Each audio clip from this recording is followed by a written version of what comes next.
Welcome to the first ever episode of A Shot of Rose. I'm your host, Imperator Rose. Let's get to it.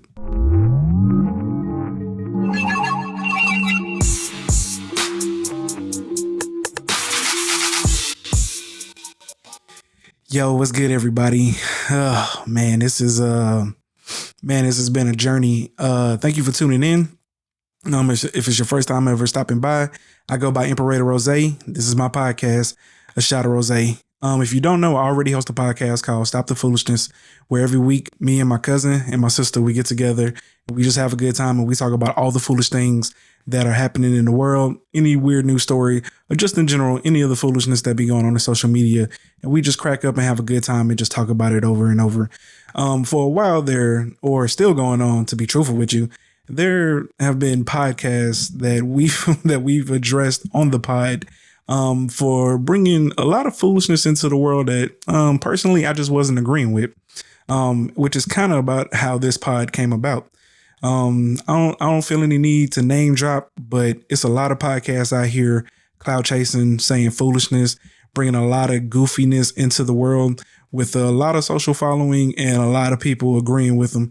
Now, truth be told, you know what I'm saying, people are going to flock to places that they agree with, right? Wherever they find comfort in or in that community, they're going to move to that. But at the same time, I feel like there's not enough people out here spitting real shit, telling the truth and keeping it 100 about the way real life is. And a lot of these people on podcasts, especially celebrities or social influencers, they live in a world outside of what us everyday, normal, average, hardworking, brothers and sisters are dealing with. So in this, epiphany that I was having about starting my pod, right? I was going through quite a bit of thinking and determining exactly what my vision was, like how I saw the pod, what I wanted it to be. And originally my pod was going to be called The Imperfect Life of a Real Nigga. Now, for branding purposes, it probably wasn't going to do too well. You know what I'm saying? But at the same time, it's really how I feel, right? Like my life is imperfect, but it's also perfect at the same time. And the goal of my podcast originally was, and it still is, and is always going to be, is to bring real stories from real people about real issues. And, to change the narrative of what people see. Too many people or too many podcasts are posting videos on TikTok, Instagram about reality that really isn't true. These people exist in circles that most of these social influencers exist in circles that most normal people don't exist in. They don't know who to trust. They don't know if people are only with them for clout. They don't know if people with them for money. Most of us don't have to deal with that. Most of us are your everyday hardworking people who just get up, keep it real, just looking for a good woman and a good man. And I'm trying to get back to that. I'm trying to get back to that 90s kind of love, that early 2000s kind of love, that 1980s, that love that our parents grew up on, what we used to believe in. And there's nothing wrong with that, right? Now, with that being said, I understand that life gets more progressive. People want more things. But in my experience, man, I know a lot of black men out here, a lot of black women that are thriving in relationships that aren't dealing with a lot of these issues that people are getting on the internet debating about all the time, such as what you bring to the table. I need a man that makes over $100,000 a year. I need a woman that, can hold her own and can stay at home and be traditionalist. It's too many people out here that I know that are thriving in successful marriages. And I want to bring those stories to the world. I want to bring those stories to my pod. And that's going to be my goal, man. So that was the original goal. And that's kind of how it was going to be the entire pod. But as I started to think, man, I got so much more that I can offer to the world, so much more that I can offer. And I really wanted to put myself out there. I really wanted to brand myself. I really wanted to, if you know me on an intimate level, you know that I've always been the type of person that I tend to think outside the box, but always keep things close to home, right? Which means that I do believe in being progressive. I do believe in having a different way of thinking, but then I also believe in this human element that makes up every single person in the world. And that is where most people exist at their core. And that's what makes you the real person that you are. And when you stray away from that is when you start to get goofy shit. And to me, it's a lot of podcasts out here just cloud chasing, trying to get sound bites, just trying to say the most ridiculous shit in the world, just so they can go viral. And don't get me wrong, that that'll get you views, but you know, can you maintain that? Because once your core audience, the people who, you know what I'm saying, are here to hear that shit, once you run out of shit like that, right, can you maintain for the long haul? So my goal is here with A Shot of Rose to bring you real stories. I'm gonna do tons of interviews, you know what I'm saying? I'm gonna try to get as many people on the pod to tell their story, man, and talk about, you know, Black mental health, you know what I'm saying? Talk about Black entrepreneurship, you know what I'm saying? Like the real struggles, the real things that people deal with every day to get it up off the ground floor. And so with that being said, thank you for tuning in. I can't tell you enough how much I appreciate it. Even anyone that's tuning in that listens to Stop the Foolishness, keep listening there. You know what I'm saying? That shit ain't over with. This is just a side project, like I said, for me to further get myself out there, to further brand, to further do, to further talk about things that I want to talk about that I don't get to elaborate as much as I would want to on our current pod. Because our current pod is all about keeping it lighthearted, keeping it fun. You know, we definitely address real issues, but Stop the Foolishness is really about having a good laugh. If you want to hear, you know what I'm saying, more real stories, more real conversations about things going on in the world, about things that people are dealing with every day, then this is the pod for you.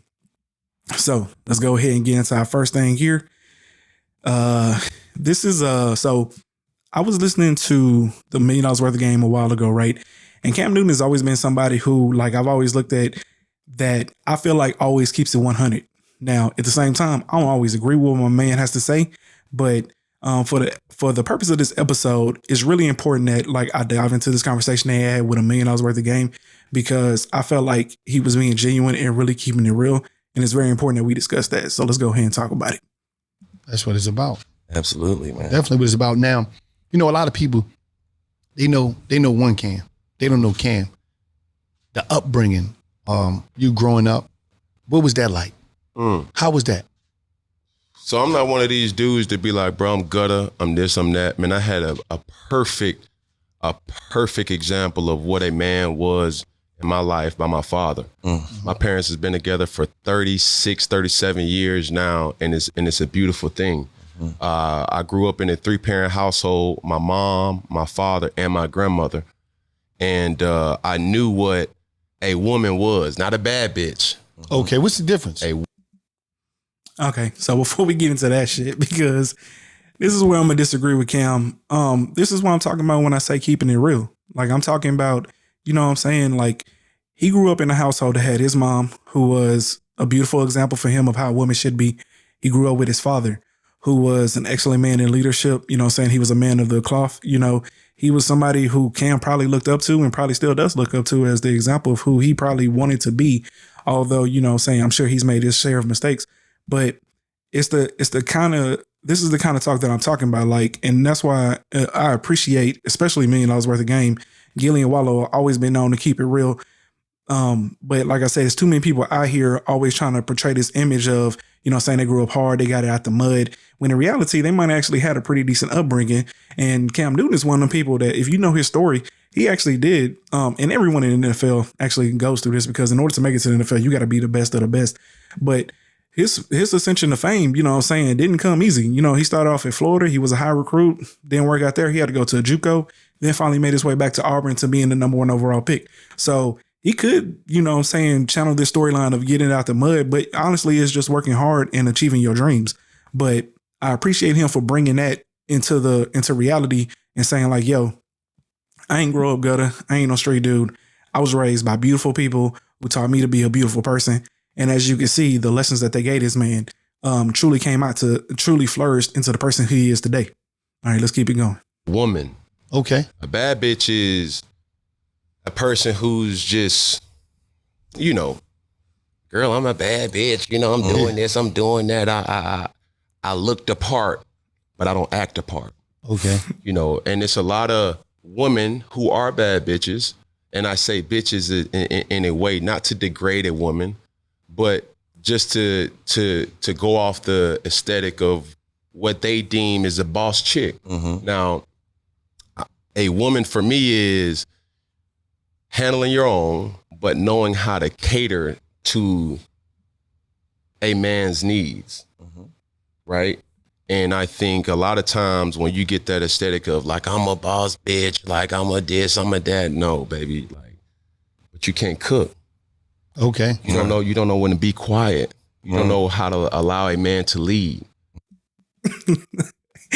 Yo, man. So the issue here is, oh man. So here I'm gonna get with Cam. Now, Cam can speak from this type of level because Cam is a made man. All right. Like Cam is worth $1 million and probably got $1 million worth of game to give.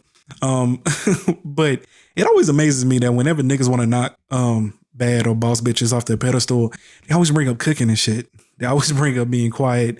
They always bring up, you know what I'm saying, don't know how to allow a man to lead. So I'm gonna address each one of these points so that way you can hear from a real nigga who is in a successful marriage, who is with a woman that he considers strong. And ultimately, if she wanted the title of a boss bitch, she would definitely have that shit because she definitely run this motherfucker. Okay. So first off, it's a lot of men that's gonna see that shit. I can pay the people that follow like the Kevin Samuels, the people that follow, you know what I'm saying, all these goofy ass alpha male ass niggas gonna say, see, exactly, man. It's a lot of women I call themselves boss bitches, but they can't cook. I can't tell you how many niggas I know that can't change a tire, that can't cut a yard, wouldn't even know the first way to start up a weed eater, don't know how to barbecue, don't know how to do anything around their house. Just overall in general, have no mechanical or life skills on any level. And so it always amazes me that like these niggas be out here complaining and they don't have any real life skills. You know what I'm saying? Niggas don't know how to change the oil on their car. Niggas don't know how to do their brakes. Like anything that like quote unquote that we would traditionally consider a man's job or like manly, them niggas don't know how to do.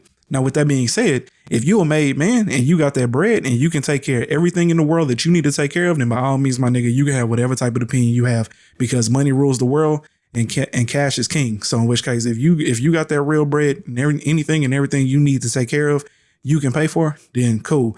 But it's a lot of niggas out here living paycheck to paycheck to have shit taken care of. And they really need to be saving that money by getting that shit done themselves. So it always just amazes me that like niggas will get on women about not being able to cook and knock them off this pedestal of being a boss bitch because they ain't able to do that. But yeah, you don't have any real life skills as well. Now, my nigga, I don't know where in 2022 or the 21st century niggas still think that like they can stay on a pod. Women don't know when to be quiet and that shit is gonna fly. But by all means, my nigga, hey, shout out to Cam for keeping it real. Cause again, my nigga, I don't understand like what you mean that like women don't know when to be quiet.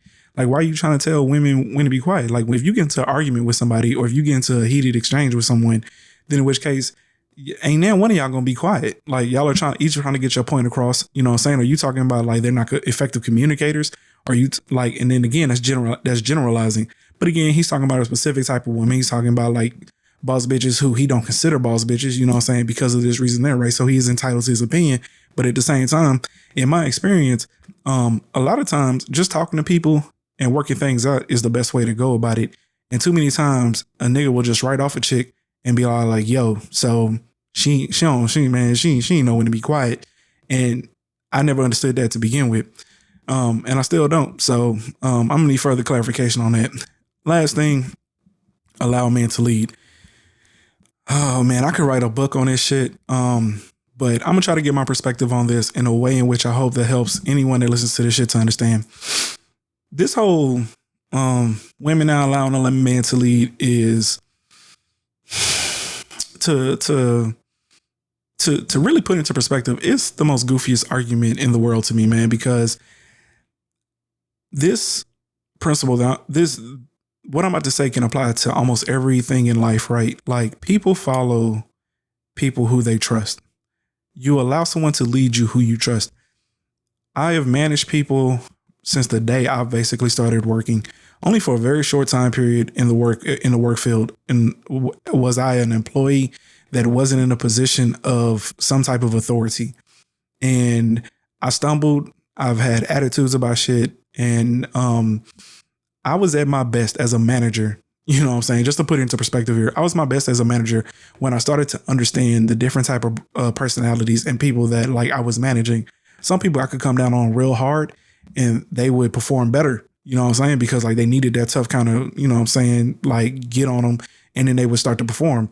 Other people I would come down on hard and they would shut down. You know what I'm saying? They would either become passive aggressive or just in general, they would ball up because, you know what I'm saying, they're introverts and they ain't really used to an aggressive nature of that type of management style. It never really works. And then some people I could be, you know what I'm saying, a little bit more communicative with, and they would take advantage of, you know what I'm saying, me being more communicative and not getting on them so hard. And then some people would respond better, right? Like just by talking to them, oh, now I see your perspective. Now I understand what you're saying. I got you. I'll do this. It's the same thing in any type of relationship, any type of interpersonal relationship. You got to know the person that you're dealing with. So a lot of people are kind of stuck into their ways, right? And again, this goes back to my original assessment of Cam. Cam is a made man, which means like he's worth millions of dollars. So he got a very short fuse for what he's willing to deal with, because he knows that like he's the cream of the crop. Cam Newton, like 6'5", you know what I'm saying, in shape, you know what I'm saying? Like he is the prototypical man that any woman would want, because women want in shape, good looking, tall men with money. Nigga, like Cam is that nigga in a nutshell. So in which case, like he ain't really got to put up and work things out with women, because he can literally take his cream of the crop. So if the woman that he's dealing with isn't exactly what he wants, he can just keep it pushing. He ain't really got to worry about, you know what I'm saying, sticking things out, working things out. Although Cam seemed like a pretty real ass nigga, man. So in which case, I do believe that like he probably is the type of person to try to work it out, talk to people. He just seemed like a really cool ass cat like that. But and generally speaking though, if you follow a lot of, if you've ever watched or follow Kevin Samuels, that's pretty much what he be talking about, man. Is made men are the cream of the crop. You know what I'm saying? If you're a high value man is the way that he refers to it. If you got a high value man, he's the cream of the crop. Like everybody want him. He don't have to put up with a lot of the shit that like women be talking about. But here's where I hit y'all niggas with a dose of reality. Most of you niggas ain't high value men, dog. You niggas ain't making 150, 200 grand a year. See, 6 figures, 100 grand a year ain't the same, dog. I don't know if y'all noticed, but inflation is running rampant and fucking the world up. So $100,000 10 years ago, you was a made man. $100,000 today, you living pretty well, but you ain't really a made man. You know what I'm saying? You still got to take your ass to work. You can't be taking 6, 7, 8 vacations a year, my nigga. You got bills, all right? But you know that 200,000, we're gonna say $250,000, right? Because that's, if you making $250,000 a year more, you're definitely a high value made man. We'll say 150. If you making $150,000 a year as a man and above, then yes, you're officially in that you really a part of that 1% of niggas that, yo, you the cream of the crop. Every woman wants you. You can choose and dictate however it is that you want the dating parameters to go, because the world bends to you. If you ain't that type of person, my nigga, hey, you gonna have to work some shit out. You know what I'm saying? Same thing goes with women, right? You know how we always getting on women like, yo, y'all want only like 13% of men make over 100 grand a year. And that's even less when you take into account black men. So in which case, if we gonna have the same argument with women, I'm gonna have the same argument with men. I'm gonna have the same argument with men. Y'all have to get out of this mindset of trying to think like these high value ass men when you not a high value ass man, bro. You know what I'm saying? The world bends to them because they control the world through money. Everything around them is controlled through that. That's the way that they see things. That's how they attract women to a certain extent. You know what I'm saying? Especially when they ain't attractive. Donald Trump ain't got nothing to offer a woman but money. That is it. But yet he can bend the world to his will because he makes a shit ton of money. A lot of you niggas out here taking advice from niggas like Kevin Samuels, listening to shit like that, and you trying to apply that shit to your life. And the reality is, my nigga, is that like you ain't making the kind of money to really be out here telling women exactly what you want and how you want it, and they gonna do it the way you want it. Otherwise, you gonna bounce. They gonna tell you to kick rocks, nigga, because guess what? There's absolutely a better version of you out there that make more money, probably better looking, and they ain't got to put up with your alpha male ass bullshit when you ain't got nothing to offer other than an attitude and foolishness, my nigga. So in which case, if you got that bread, you can absolutely be this kind of nigga. But if you ain't got that money, dog, stop. Just you're capping, and honestly, it ain't gonna do you well. When you start making that kind of money, bend the world to your will, bro. But until then, get your shit together. All right, let's keep it going, man. Mm-hmm. Now, a lot of women, now the kickback of that is be quiet. I'm gonna be quiet for the man and handle his business. You know, that's what they say. Mm-hmm. Oh, I'm gonna be vulnerable. I'm gonna be submissive to a man and handle his business. Mm-hmm. That's what they gonna say. So, what is your? But it's ways to do it, and I'm not just about to sit up here and beat up my queen. No, I ain't saying like that. Yeah. But I'm also gonna also tell the men to start being men, bro. Bam, and there you go. You see what I'm saying? Like, here's Cam once again keeping it real. It's it's one thing for us to address women, and I get it, bro. I see the shit that women be saying on the internet. I wholeheartedly understand where the fuck y'all be coming from. I am so glad that I married a real one because my nigga, I couldn't date in 2022. This shit is wild. I've never in my wildest dream would ever thought we got to the point to where all we do is get on the internet and argue with each other all day. But what I'm saying is men got to start first, right? Like we got to be real. We got to know exactly. We got to have the vision of what we want to see, what we want from our woman. Lay that shit out. And if she sees that like you have the vision and you are a man worthy of respect, she will follow your every lead, dog. For so long, my wife was the breadwinner in the relationships, in the marriage. I really didn't start making more money than my wife till about 2-3 years ago, tops. I think that's when I started making more money there. And the thing is she never once ever belittled me for it, disrespected me, looked down on me. Anyone that knows us intimately will probably tell you that we have, quote unquote, let's say a perfect marriage, although no marriage is perfect. No, fuck all that. Our marriage is perfect, though there are flaws in aspects of it. And, you know, there are flaws in each one of us. Our marriage is perfect because at the base of it, we love each other and the empathy that we have for each other overrides anything that's ever going on. But with that being said, understand that my wife runs this household, but at the same time, she allows me to be the man and allows me to do what it is that I need to do to get done, to push the family forward, to one day bring our dreams to reality. If you've listened to me before on Stop the Foolishness, you know, if you know me, you know that I'm very big into crypto. I believe that Bitcoin is the future. I believe that it is that.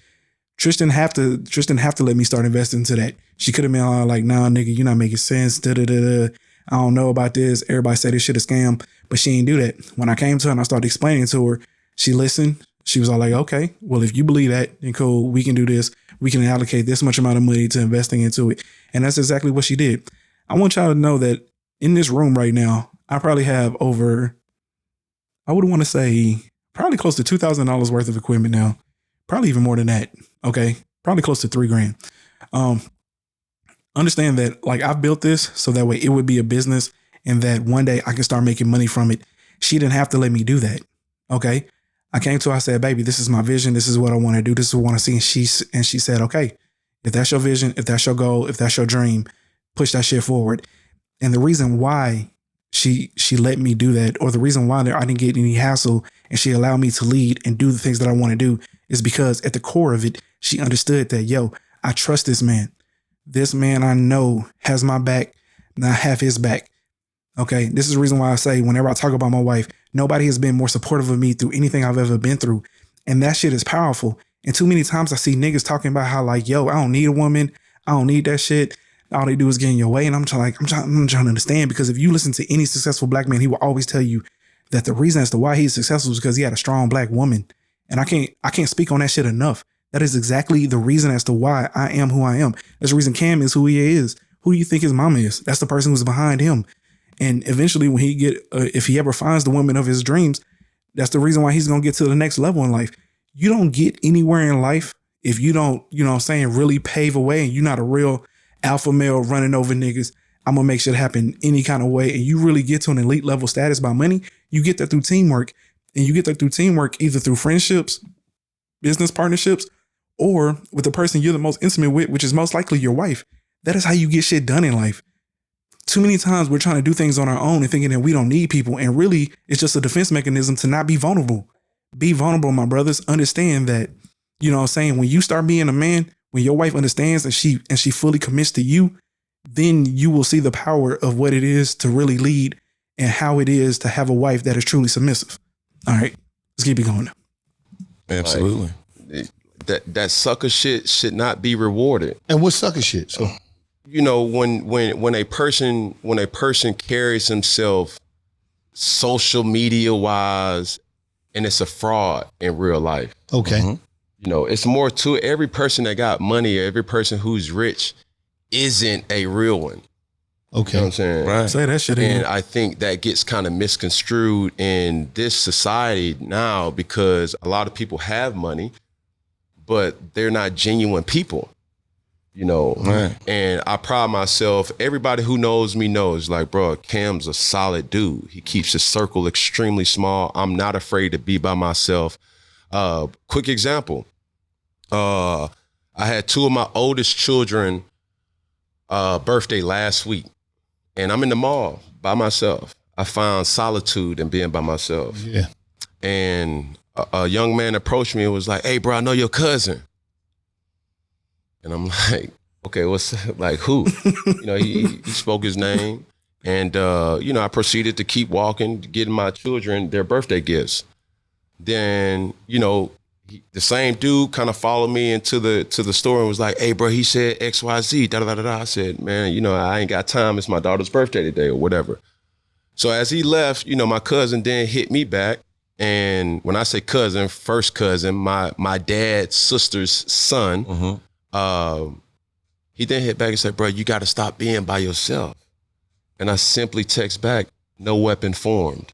Yeah, he get the rest. You see what I'm Prosper. saying? Yes. You know what it is, you know, and I think a lot of dudes, they walk around in the army, and it is true, you know, there's strength in numbers, but at the same time, there's also dysfunction in numbers too. Absolutely. Okay. So with me, it's like, I really want to hold myself to a standard that when you meet me, like, damn, like, what the, this dude here, his energy, his aura is just something about him. And All right. I think Cam is being a little too, I ain't gonna say superficial right there, but the whole aura thing, yeah. But getting back to his point, man, is that, man, watch your circles, man, because he is being truthful here. You know, it's one thing to have a circle of people that you truly trust, but he talked about how, like, he keeps his circle small. Understand that the wider that shit get, the harder it becomes to control the people that are in your circle. But again, like, that's just the interview from Cam, man. I thought that shit was powerful, because here you see a man that's a made man. Cam got to be, I don't know how much he's worth. I know he's made over $100 million in his lifetime. He got to be worth still at least 50 million, right? So you're talking about a nigga that really, if he handles his money correctly, he's never going to have to work again. Children never have to work again. And you see, he's on a pie being a real one. He talks about how he was in the store by himself with his two girls. He's not out here in an entourage, or, you know what I'm saying? He's not walking around with 10, 6'8", 250-pound niggas. Although I get why people do that, especially people like Floyd, because niggas probably really, like, you know, to protect your business, to protect yourself, your brand, you probably need to have, Floyd probably needs that with him. But people like Cam is just a real one. He's just an everyday person who's worth $50 million, right? And so because of that, he probably has a lot more joy in life than a lot of these people who have that money. So understand, man, that just because, like, you got a big entourage, you got a lot of niggas with you, a lot of them niggas a lot of times really ain't got your back. The smaller your circle, the realer them niggas usually is. All right, let's get into this next interview here. But I was leading up to saying, with a divorce, you controlled your life forever. You can't control that. No, I couldn't. I It's was two bad. people that involved in the divorce, bro. Yeah, but no, I never talked about this, and I'm glad you guys are asking, because I don't mind talking about that. But I was bad. She was awesome. She really was. It was all me. I was just, look, we don't need to talk about what I was doing, but I wasn't protecting her and protecting those vows. So, you know, sometimes when you live that double life, you get caught up in. So I'm not gonna say it was her. It was all me, because she did exactly what she's supposed to do. Gave me beautiful kids, take care of the house, take care of corporate stuff. It was just all me. Sometimes when you make a lot of mistakes like that, you know, you can't really come back from that. But she's happy now. She's about to marry a fine young gentleman, and I'm happy for her. And we have a great relationship. But as I get older and dwell on situations, I can honestly say it was all me. Because I was big time. On South Beach, Yes. in the Yeah. Lambo. And All right. So in which case, I do appreciate people that and this will be a topic that I'll talk about one day. Like, I feel like a lot of times some people are a little too transparent with their lives, i.e. Will and Jada, you know what I'm saying, to bring up a very obvious example. But I do appreciate whenever celebrities come on and they're transparent about mistakes that they've made in their lives. And this goes out to all my brothers right now that may be struggling in your marriages, may not understand what's going on. Here we have a man that fully understands and fully It's taking responsibility for the fault that he made in it, right? Now it's coming a little late. Who knows where his life would have been had he recognized the mistakes that he was making. But he, again, different life, bro. I mean, this man is inside of a world where women throw their drawers at you on a Tuesday morning. You know what I'm saying? Like, just wake up in the morning, see Shaq, run in the restroom, take their drawers off and throw that shit right into his motherfucking face, hoping that shit'll stick. Okay, so that's the kind of life that he was living. And that's hard for any man, bro. So to be honest with you, a lot of these cats coming into the league married, kudos to them, man. Shout out to them boys, man, because they the realest. Because I know me personally, ain't no way. You know what I'm saying? Ain't no way. It's too much temptation out here, and why put someone through that? But again, my goal of this episode has been to talk about my vision and what I seen for the pod, but just to also show that, like, when you're a man and you have a vision and you put things into place, and you push shit forward, and you trust the people around you, and you allow the people around you to love you and build you up as well, like, things will fall into place, man. We're in this world. We're now in this world where, you know, it's me against the world. We're in a hustle culture. You know what I'm saying? You either trying to get it out the mud, grind all the time. You know what I'm saying? 9 to 9, 7 o'clock in the morning to 9 o'clock at night, Monday through Sunday, no days off. Doing it all on my own, self-made and all that shit. When in reality, man, it's people around here who will help you. You know what I'm saying? I am where I am today because of the woman that I married.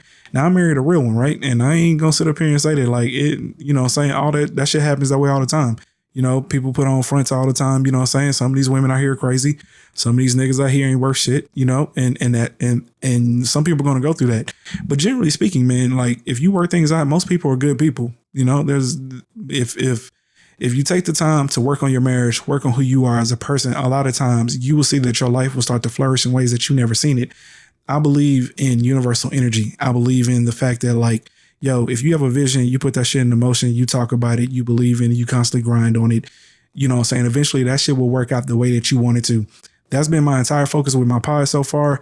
This is just the first episode where I'm trying to bring to y'all my vision, show you exactly what's going on, but also talk to y'all about things that, like, most people don't normally take into account.